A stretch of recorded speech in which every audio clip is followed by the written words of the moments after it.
Hello, I'm FerrousPilot, and today we're talking about the Projectile Hitbox changes in the big update to Overwatch that just added Ana as a playable hero. Blizzard actually implemented these without mentioning it in their patch notes.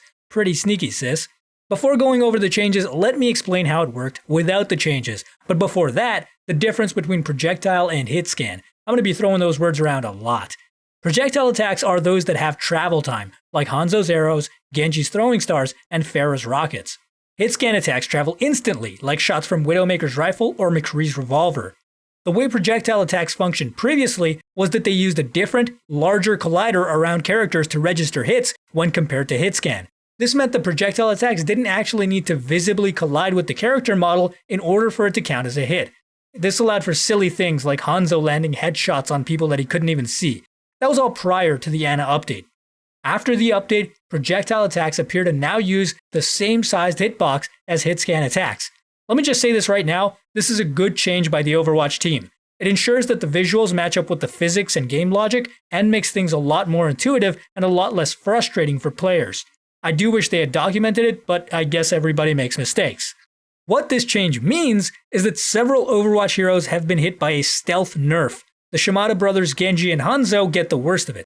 In Genji's case, it's not as bad because his throwing stars have a bit of width to them, and he has a lot of options that allow for a playstyle shift. People can learn to use him in a different way.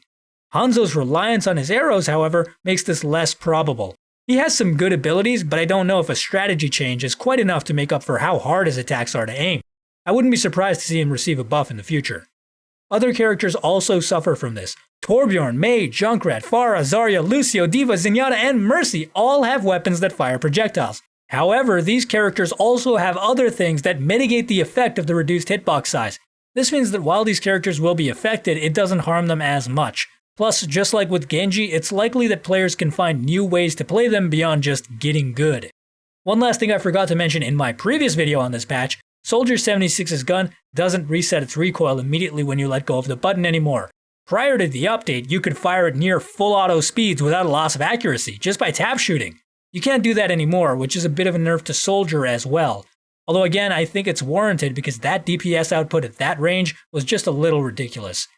I believe that with this nerf to Soldier, the nerf to projectiles, and the buff to McCree's mid to long range damage, we'll be seeing everyone's favorite timekeeper come back in a big way. It's high noon. Yes, it is, Jesse. Yes, it is.